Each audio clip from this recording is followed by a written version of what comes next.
En este ambiente tan polarizado y tan ríspido, A Fondo ha decidido invitar a dos voces políticas que están en orillas distintas para ver realmente si este país está condenado a la polarización y posiblemente a cosas peores, o si hay una ventana todavía abierta para el consenso y para la deliberación democrática, que no implica que todos se pongan de acuerdo y piensen igual, sino que se logre una concertación dentro del disenso. De un lado, en ese cuadrilátero en que está convertida la política colombiana, está hoy la senadora Clara López, del Pacto Histórico, el partido del presidente Gustavo Petro, que obtuvo la mayor votación en las pasadas elecciones al Congreso. Del otro lado está David Luna, senador por Cambio Radical, uno de los partidos que ha decidido declararse en independencia y que en unas veces ha sido un crítico muy duro de las reformas propuestas por el gobierno de Gustavo Petro, pero en otras ha votado del lado del gobierno, apoyando propuestas del presidente Gustavo Petro.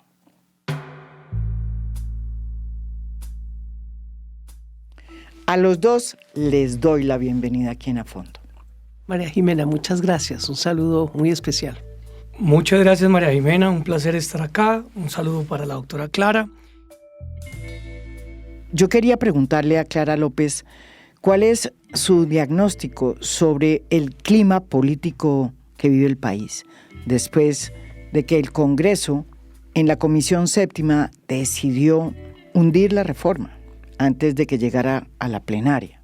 Después de que el Senado hundió en la Comisión Séptima la reforma a la salud, hecho que produjo una dura reacción por parte del gobierno de Gustavo Petro, que inmediatamente empezó a intervenir EPS como Sanitas y a señalarlas como las causantes del hundimiento de la reforma en el Congreso, porque ejercían un poder muy especial sobre los congresistas que habían votado negativamente, ya que éstas habían financiado sus campañas políticas. Desde entonces crece la bola de que hay un bloqueo en el Congreso, liderado por Iván Name, su presidente, y que las ventanas del consenso, del entendimiento, se están cerrando. ¿Cómo definiría usted este momento, doctora Clara López? Yo pienso que estamos próximos, si no ya en un punto de inflexión, porque la correlación de fuerzas que se produjo en la elección de 2022 produjo lo que uno podría decir un empate técnico. Uh-huh. ¿Sí? Las fuerzas de gobierno y las fuerzas de oposición bastante equilibradas. En la luna de miel del gobierno, pudiéramos llamarla así, se logró una coalición de gobierno mayoritaria, uh-huh, ampliamente mayoritaria, y pudiéramos tomar el símil de Daniel Quintero. Empezó el cambio en primera. Entonces se debatió una reforma tributaria a la cual se le hicieron muchas modificaciones. Eso no es cierto que era aplauso cerrado, no, fue un proceso de concertación prolongado e importante. Después vino el plan de desarrollo. El plan de desarrollo empezó bastante con cambio en primera, pero de pronto se reventó con motivo de la reforma de la salud. De la reforma de la salud se desbarató la coalición de gobierno y vimos los primeros síntomas en el plan de desarrollo que lo aguó bastante, pero siguió siendo un proyecto de ley bastante consensuado. Ahora estamos en otra etapa. Yo diría que hemos pasado, no sé si David pudiera seguirme en ese símil, estamos en el cambio en neutro. Entonces, ni para adelante ni para atrás, fuerzas empatadas, y eso desde luego tiene dos salidas. Yo pienso, por ejemplo, que en materia de pensiones es muy, muy factible que se recomponga una mayoría para aprobar esa reforma. ¿Cómo quede? Depende de la negociación que se dé. Y desde luego, eso es un tema de mucha complejidad que muy poca gente la entiende en sus dimensiones. No me voy a meter en el trasfondo, pero yo veo con mucha preocupación porque hay dos modelos que se definen en un solo artículo. El artículo del umbral para el pilar contributivo. Si se logra mantener en 3 salarios, tenemos una protección importante de la clase media. Si se baja a un salario mínimo, que es la propuesta, tenemos una protección infinita de los conglomerados financieros que manejan los fondos privados de pensiones y una desmejora bastante grande de la clase media esforzada de nuestro país. Pero pues ese es el debate y en eso está la discusión y esa la vamos a dar en esta semana, pienso yo. ¿Eso qué quiere decir? Que todavía hay margen de maniobra, de discusión y de búsqueda de acuerdos.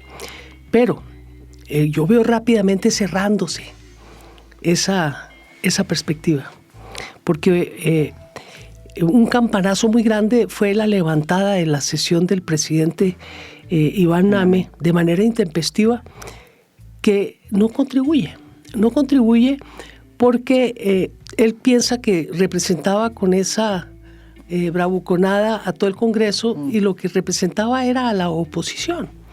Entonces, da un signo de no querer discutir, de querer dilatar, de aplazar, porque con esa levantada de la sesión se puso en peligro la reforma pensional, porque si no se aprueba en la Cámara antes del 20 de junio, fenece la reforma. Entonces, estamos en esa disyuntiva.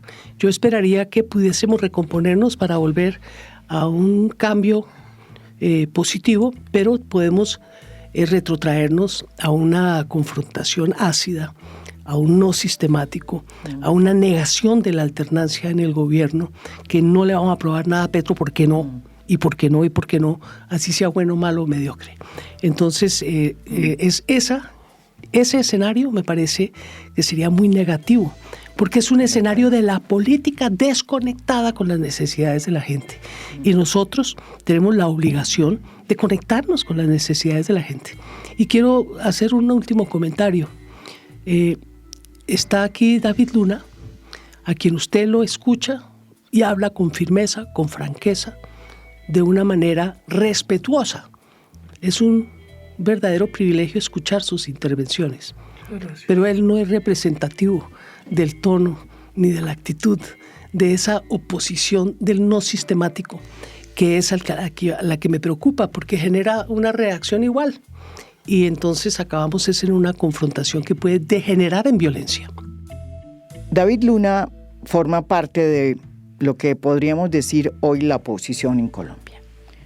Y la ha ejercido de manera responsable, porque es cierto que su voz ha sido muy crítica a la hora de temas tan complicados como la reforma a la salud, la reforma pensional.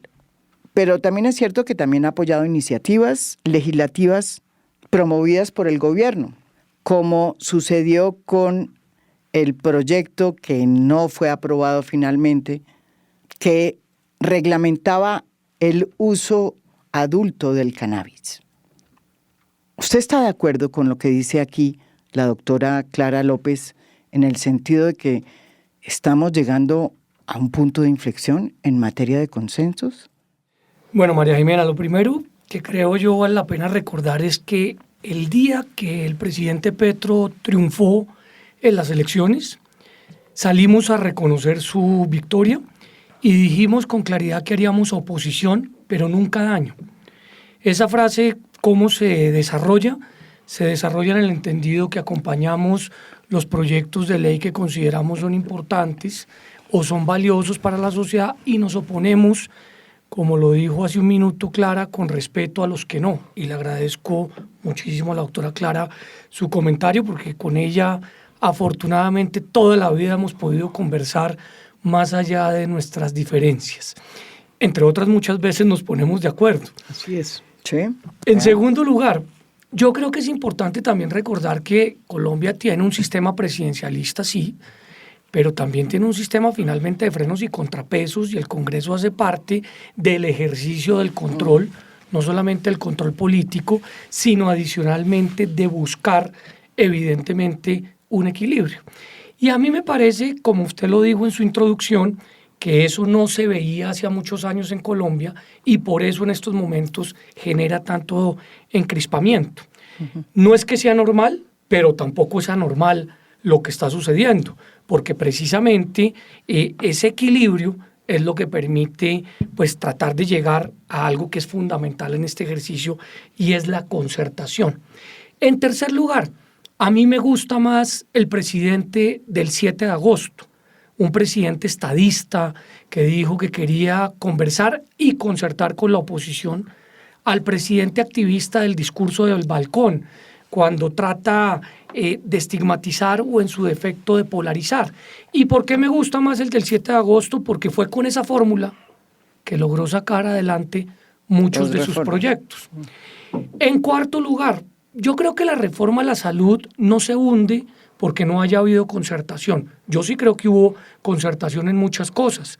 Lo que pasa es que finalmente hubo unos puntos de honor del presidente de la República que creo yo se convirtieron en una talanquera, particularmente el de la auditoría y la fiscalización del giro directo.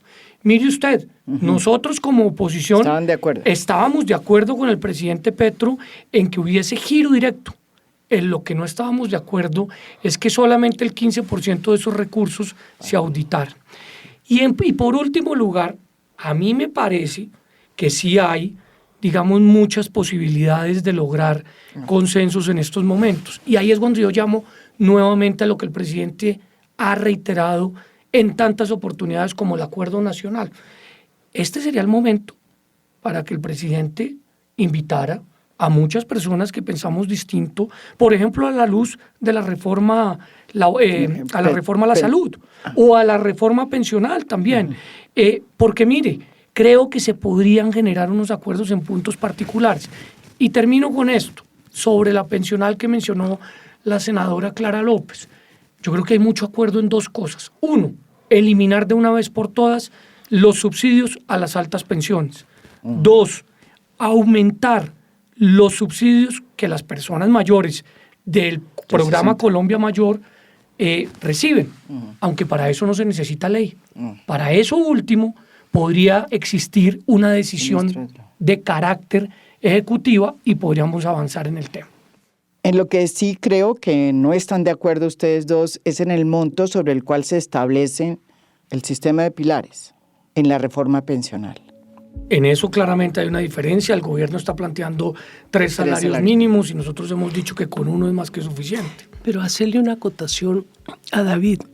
Yo estuve en el debate de la Comisión Séptima donde los 9 votos, eran 9 de 16 senadores, hundieron la reforma, votaron el archivo.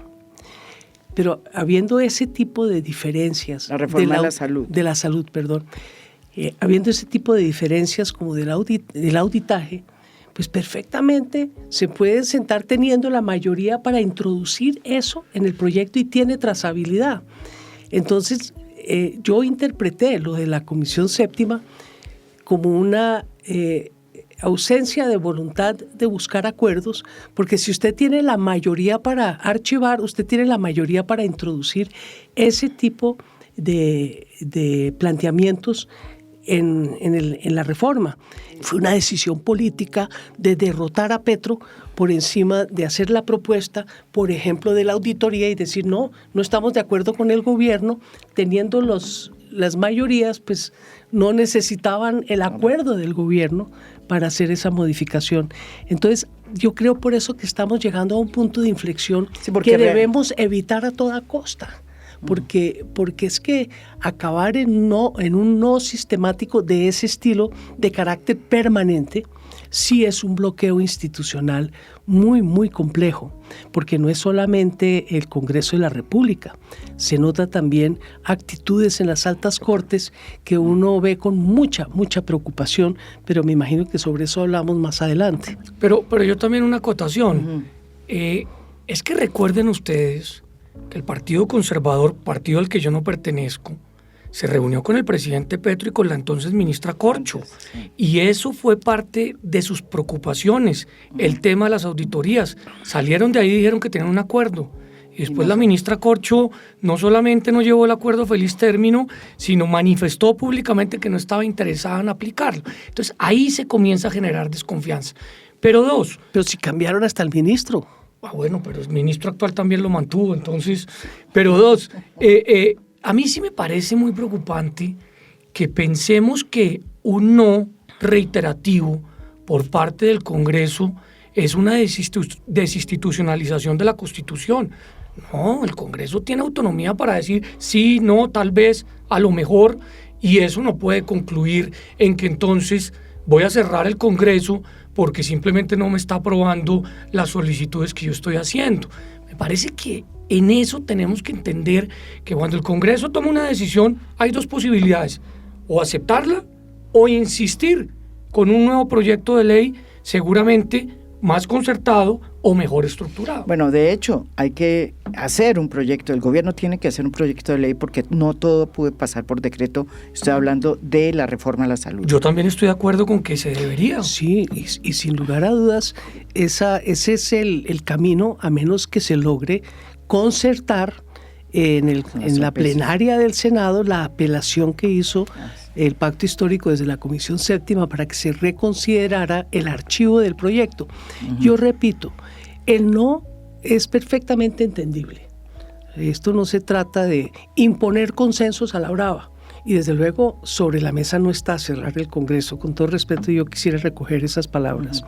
Pero es que lo que se rehusaron fue a que se continuara la discusión. Ese proyecto se hubiese podido introducir esa modificación y llevar a la plenaria y finalmente allá decir, votamos esto sí y esto no. Porque mire, en esa reunión de la Comisión Séptima uno escuchaba las intervenciones de un lado y del otro y coincidían en la necesidad de la reforma, en la urgencia de la reforma, en que sí, y llevan año y medio y no podemos otro año y medio porque se nos va a caer el sistema encima, porque lo que ha quedado claro es que las EPS no tienen el músculo financiero para ser aseguradores financieros. Sí pueden ser aseguradores en salud, que es lo que harán las gestoras. Es todo lo que vienen haciendo menos el aseguramiento financiero. Entonces yo sí creo que eso fue una victoria pírrica de carácter político, porque todos sabemos que necesitamos la reforma y urgente. Y botarla a la caneca para empezar de nuevo, mire, eso es muy, muy complejo, porque de verdad que el país la está necesitando y urgente, no para dentro de un año, dentro de 2 años o para el próximo gobierno. Entonces, ahí sí tenemos una diferencia de fondo, pero que se puede discutir. Podemos revivirla en la plenaria. Claro que se puede discutir, pero también entonces vale la pena voltear la arepa. ¿El responsable es el Congreso o el responsable es el presidente Petro, que planteó como un punto de honor la no modificación de una serie de conductas que hacen mucho daño al sistema de salud? Sí. Yo creo que fue el presidente Petro, es mi opinión. Ahora, yo no estoy cerrado nunca a la banda en la posibilidad de construir un consenso para tratar de resolver lo que en efecto podría ayudar a mejorar el sistema de salud si hay 2 condiciones de por medio. 1, que no se ponga en riesgo el principio de solidaridad del sistema. Y 2, que obviamente haya auditoría sobre los recursos que se pretenden girar de manera directa. La ADRES no tiene capacidad de hacer esa auditoría. La propuesta del gobierno es que sea la ADRES. Sí, directamente. La que directamente tenga y solo sobre la el 15%. Capacidad de hacer la auditoría. Pero mire, David, yo creo que tal vez tenemos una visión muy, muy benigna de la concertación y el consenso. Por lo siguiente, porque el presidente tiene sus puntos de vista y tiene sus líneas rojas. Uno no puede pretender que él acepte la reforma de la oposición. Claro. Pero la oposición la puede votar y derrotar al presidente previa a la discusión. Pero en plenaria, y como en dice plenaria. Entonces, lo derrotaron. Lo derrotaron. No le aceptaron tal o cual punto de vista. Está bien. Pero pretender que él en su proyecto les acepte, que les va a llevar los puntos con los que él está en desacuerdo, me parece ilusorio, porque es que de eso no se trata ser plural, se trata de buscar consensos hasta donde puede y lo otro se vota. Pero es que el que desarmó la coalición de gobierno, el que la explotó fue el presidente Petro, no la oposición. La oposición nada tiene que ver con eso. Ustedes tenían las mayorías de sobra y ustedes mismos se encargaron de reventarlas. ¿Por qué? Porque cada vez que el presidente Petro tiene una derrota en el Congreso, tiende a acusar a los demás de narcotraficantes, de guerrilleros, de paramilitares. Eso no fue una derrota en el Congreso, eso fue una discusión con los presidentes de los partidos que nunca llegó al Congreso y que yo objeté. Porque a mí sí no me pareció que la reforma de salud tuviera que ser una discusión de presidentes de los partidos, sino que para eso está el Congreso de la República, para eso está la comisión de ponentes, para eso están los partidos políticos en su conjunto, no en sus cúpulas, que no piensan igual que sus seguidores, que sus representantes en el Congreso. En eso estoy de acuerdo, doctora Clara, pero entonces hay que pedirle al presidente Petro que se calme un poco y que piense antes de hablar, porque eso fue lo que reventó su coalición. Es que no pretenderán tampoco que la oposición sea quien esté vigilando que la coalición del presidente Petro subsista, ¿no? Nosotros también hacemos el esfuerzo grande. A mí me mata de la risa ver la indignación del presidente del Congreso como si fuera una monjita de la caridad, ¿sí? Ay, no, es que me ofendieron. ¿Qué diferencia hay de la oposición que se le hizo a Juan Manuel Santos con la oposición que se le está haciendo a Gustavo Petro hoy? Y sobre todo, ¿qué lectura se le puede dar a la oposición de hoy, que se indigna frente a propuestas de Gustavo Petro que ellos mismos propusieron cuando eran la bancada del gobierno de Iván Duque? Pues yo pienso lo siguiente, fíjense, cuando yo creo que es muy al distinto, presidente Duque le aprobaron las objeciones, sí, porque se las aprobaron en el Congreso, toditas, al acuerdo de paz, que era deshacer el acuerdo de paz que había hecho Juan Manuel Santos, fue a la Corte Constitucional. Y la Corte Constitucional, después de un severo estudio, declaró inconstitucionales las objeciones. ¿Qué pasó entonces? Yo se lo mostré al Congreso, al Senado en pleno, cuando estábamos en el debate de la constituyente que había insinuado el señor presidente desde otro balconazo en Cali. Entonces saqué el video de esa época y estaban Paloma Valencia, María Fernanda Cabal y varios otros, yo no puse todos, diciendo no, aquí no hay otra salida que una constituyente. Lo único que cabe aquí es la constituyente, y en esa época nadie les dijo que eso iba en contra de la separación de poderes ni que era antidemocrático, pues porque obviamente una constituyente es una de las formas de reformar la Constitución y todo el mundo está en su derecho de plantear esas salidas en momentos de contradicciones profundas.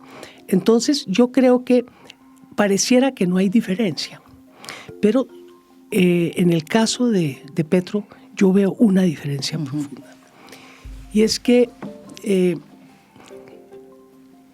aquí se piensa que el análisis de la lucha de clases no tiene vigencia, que lo que hay es una concertación de clases y que todos estamos muy bien y contentos como en los cuentos de hadas. Pero no sé si usted se recuerda una entrevista en el New York Times que se ha citado muchísimo de este gran millonario norteamericano, el que descubrió que pagaba menos impuestos que su secretaria, Warren Buffett. Entonces Warren Buffett en el New York Times le preguntaron, bueno, Y es cierto que no hay lucha de clases, que eso está mandado a recoger. Dijo, ¿cómo se le ocurre? Claro que hay lucha de clases. Y nosotros, la clase capitalista, la estamos ganando. Warren Buffett.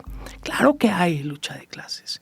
Entonces, unas son las desavenencias entre el presidente Santos y el presidente Uribe, que se sintió traicionado por el presidente Santos y se le volvió un punto de honor, perteneciendo a la misma camada, a las diferencias que se están suscitando hoy entre unos partidos que están acostumbrados a gobernar y unos pelagatos que vienen de la oposición, ¿sí?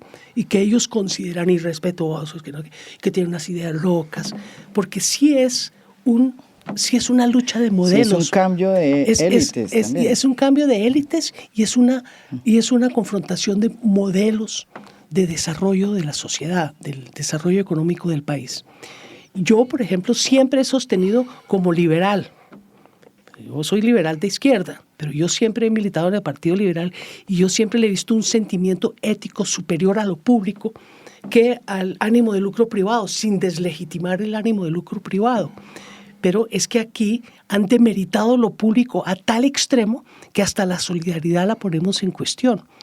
Entonces, yo creo que esa es la verdadera confrontación que está debajo de el no sistemático de unos sectores, ¿sí?, distintos a los que provienen del Partido Liberal, que entienden la oposición de otra manera, pero hay unos que entienden la oposición como un no sistemático y lo que diga Petro, no, y no le aceptan, pero ni agua. María Jimena, yo quisiera contestar tu pregunta con una anécdota. El país no nace con el presidente Gustavo Petro. Yo fui concejal de Bogotá y en uno de mis periodos eligieron a Lucho Garzón, que venía de ser el presidente de la USO, nada más y nada menos. Un hombre de izquierda con convicciones muy fuertes. Y nosotros le hacíamos oposición a Lucho Garzón, una bancada de 4 personas, y construíamos con Lucho Garzón. Por ejemplo, el proyecto de valorización, o por ejemplo el proyecto de espacio público, o por ejemplo el proyecto de avance en el ejercicio del modelo de transporte. Es más, yo no era concejal en ese momento, pero cuando Clara López estuvo como alcaldesa de Bogotá, la acompañamos en algunas de sus iniciativas. Y esa historia usted la puede repetir en algunas otras ciudades con algunos otros actores. A mí lo que me parece es que acá sí hay evidentemente en la figura del presidente Petro un afán por imponer la totalidad de sus tesis, que pueden ser buenas o malas. Yo acompaño algunas de ellas, pero otras no. Lo que yo sí quiero dejar absolutamente claro es que cuando uno no está de acuerdo con Petro, uno no se puede convertir en el enemigo de la sociedad o de Petro simplemente por estar en desacuerdo. Eso lo conecto con el día que terminó el debate en la Comisión Séptima. De la salud. De la salud. Si el presidente Petro estaba en desacuerdo, bravo, molesto, pues ha podido decirlo de una manera distinta, no acusando a los congresistas que votaron en contra de mafiosos o de lo contrario, denunciándolos ante la Corte Suprema de Justicia. Porque uno no puede jugar con la honorabilidad de los ciudadanos. Días después, quienes fueron acusados ya salieron a decir que los del pacto histórico también recibieron plata en las donaciones que entre otras son legales y que entre otras se permiten de poder tramitar ese tipo de donaciones.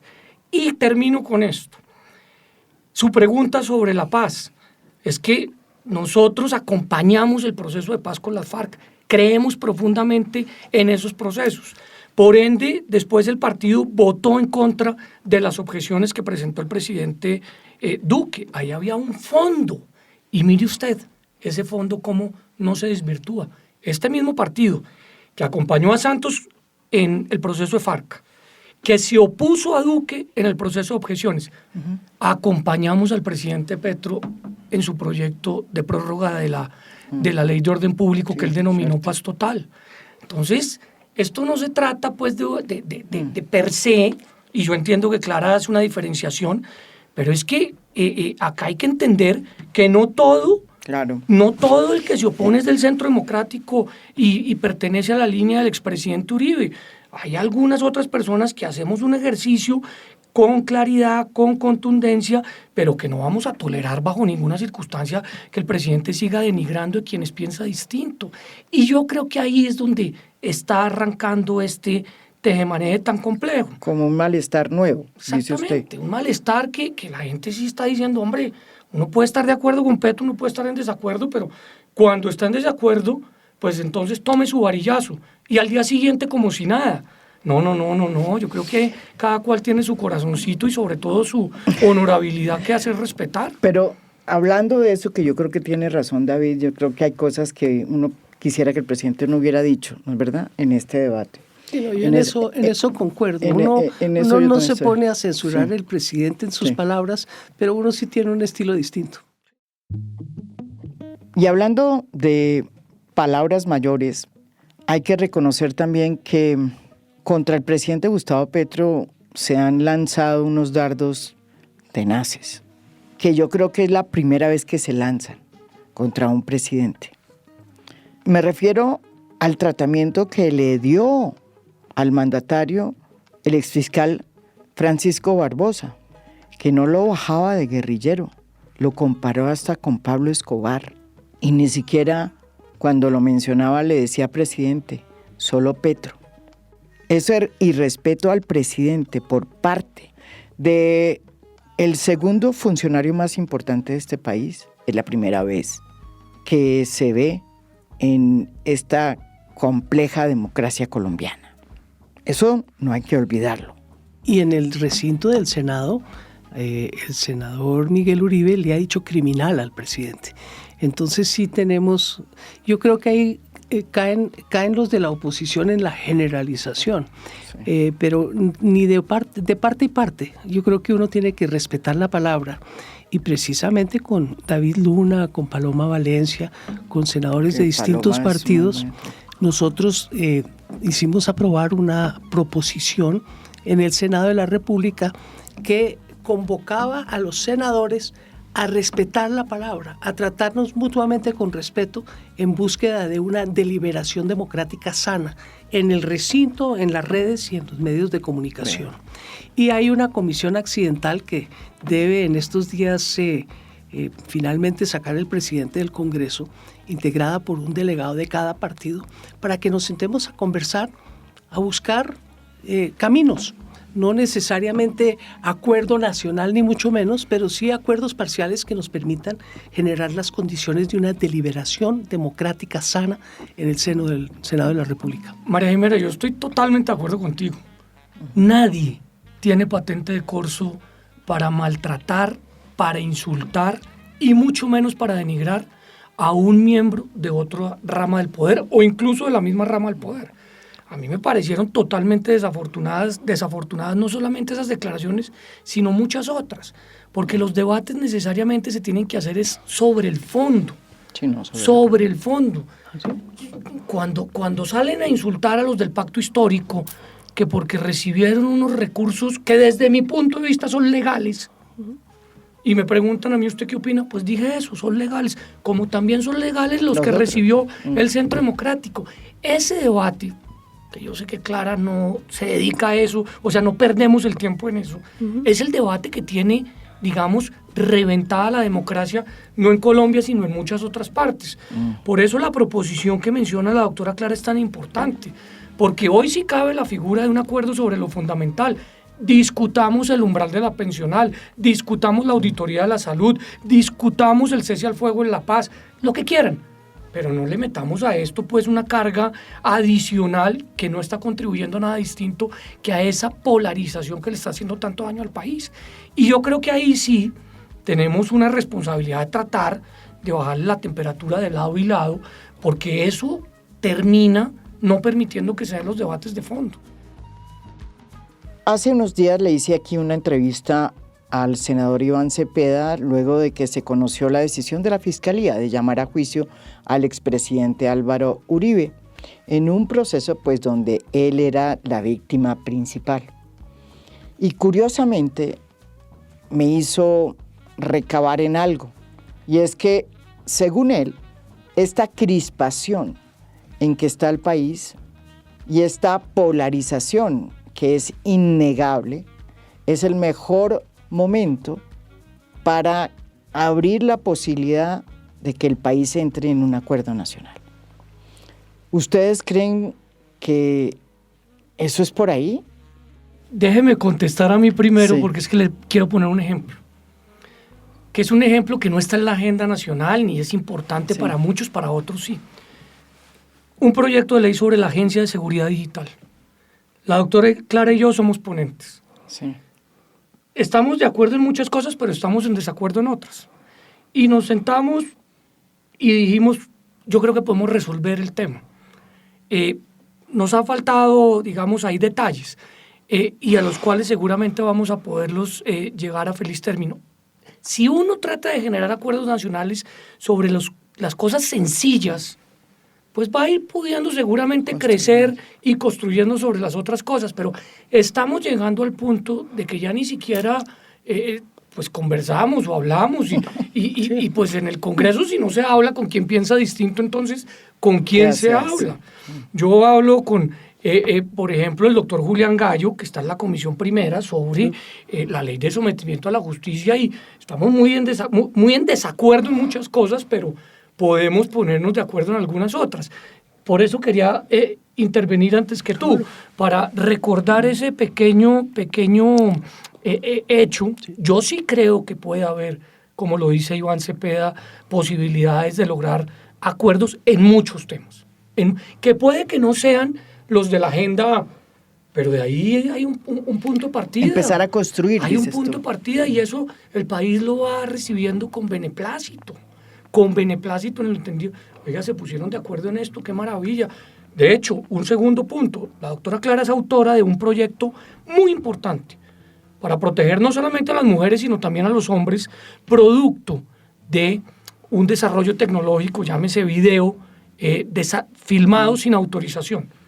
Lo que pasa, las conductas sexuales, por ejemplo. Usted no se imagina cómo nos pusimos de acuerdo en la construcción del tipo penal. Hubo discusión, estuvimos con los equipos trabajando, en fin. Pero como eso no es noticia nacional, entonces eso pasa ahí como desapercibido. Nadie sabe que nos pusimos de acuerdo. Exactamente. Bueno, pero hay que hacer entonces más programas como este. Pero fíjese, María Jimena, yo creo que el acuerdo nacional tiene como 2 etapas, ¿sí? Hay los temas de coyuntura. Esos son acuerdos parciales y son muy importantes porque pueden generar el ambiente. Pero el acuerdo nacional de verdad que está necesitando Colombia, y es una necesidad, y en eso concuerdo con Iván Cepeda, es el de sacar la violencia en todas sus manifestaciones del intercambio social y político. Y me refiero a las 3 formas de violencia, no solamente la violencia física, que ya de por sí nos está volviendo a embargar, sino la simbólica, que es todas estas peleas del mal uso de las palabras, de los fake news, de denigrar y faltarle al respeto al contrario. Pero la profunda violencia más grande es la estructural, es la de la que hablaba Belisario Betancourt, de las causas estructurales de la violencia. Entonces, mire, eso lo plantea Iván Cepeda. Yo creo que en ese contexto no sé si es posible, es necesario, porque ningún país puede progresar con este ambiente no solo crispado, sino de violencia estructural, simbólica y física permanente. Y si nosotros no logramos superar eso, hemos perdido el año. Y en eso está involucrado el gobierno, está involucrada la oposición, están involucrados los grandes cacaos, los líderes sindicales, los líderes sociales, la sociedad en su conjunto. Eso no puede ser un acuerdo de cúpulas. Eso tiene que ser un acuerdo, lograr unos diálogos que conduzcan a acuerdos mínimos, no máximos. La sociedad no puede ser un solo pensamiento. Y en ese sentido es que yo he interpretado el llamado del presidente al proceso constituyente. No está pensando en una constituyente, está diciendo a la gente, vuélvase ciudadanía, participe, movilícese, entérese, ustedes los del Pacto Histórico, lleven el contenido de las reformas al barrio, al puesto de trabajo, a la Junta Campesina, porque es que eso es lo que se necesita para llegar a un acuerdo nacional, que la gente sepa de qué estamos hablando. Es que la gente mucha ni sabe de qué estamos hablando, porque lo que llega a través de las ondas radiales o televisivas o de los podcasts es la epidermis de lo profundo, y en mucho de eso hay un acuerdo real en la sociedad que no se percibe, porque al empresario y al trabajador, a ambos, les conviene que haya mejor remuneración, que haya formación en el trabajo, que haya estabilidad laboral, pero pues eso hay que discutirlo. No es solo el catchword, no, mire, es que eso es malo porque encarece, no. El tema de fondo es que si nosotros estamos condenados a un país de salario mínimo para todos, incluyendo los pensionados, que para allá vamos, no va a haber cómo hacer desarrollo real en Colombia. Clara López ha dado una explicación sobre cómo es que ella entiende el llamado del presidente a una constituyente.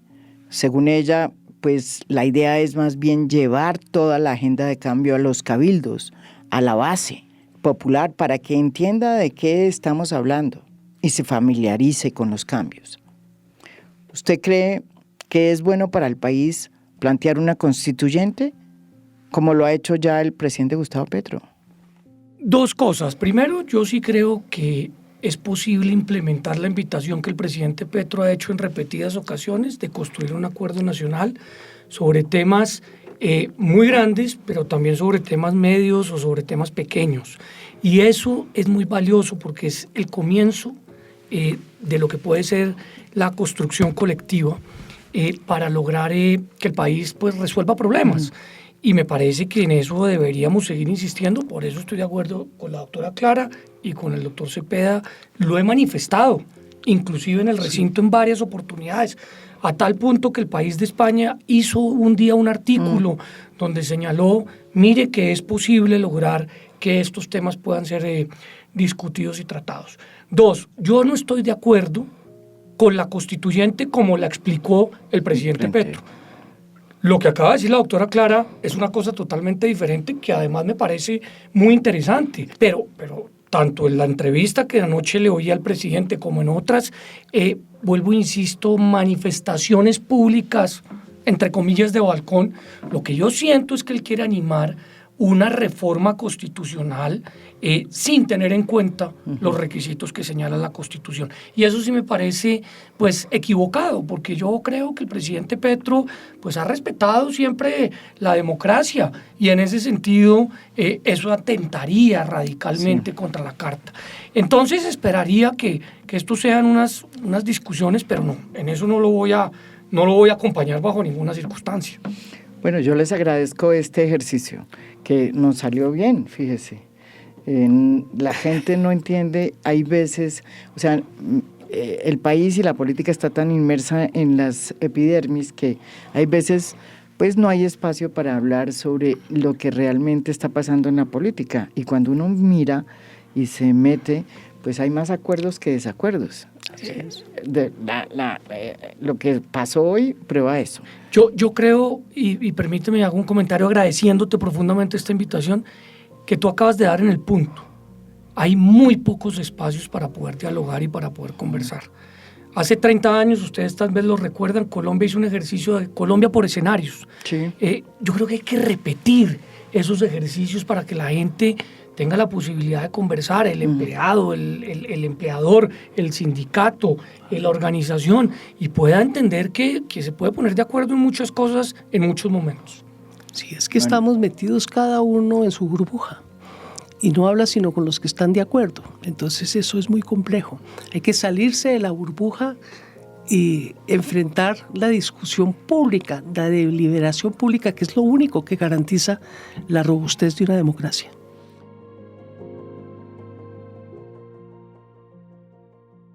Esto es A Fondo. Mi nombre es María Jimena Duzán.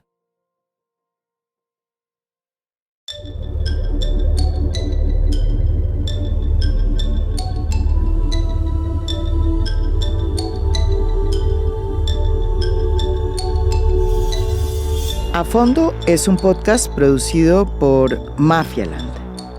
Producción general, Juan Diego Barrera. Gestora de audiencias, Beatriz Acevedo. Postproducción de audio, Daniel Chávez Mora. Música original del maestro Óscar Acevedo. Nos pueden escuchar también en mi canal de YouTube.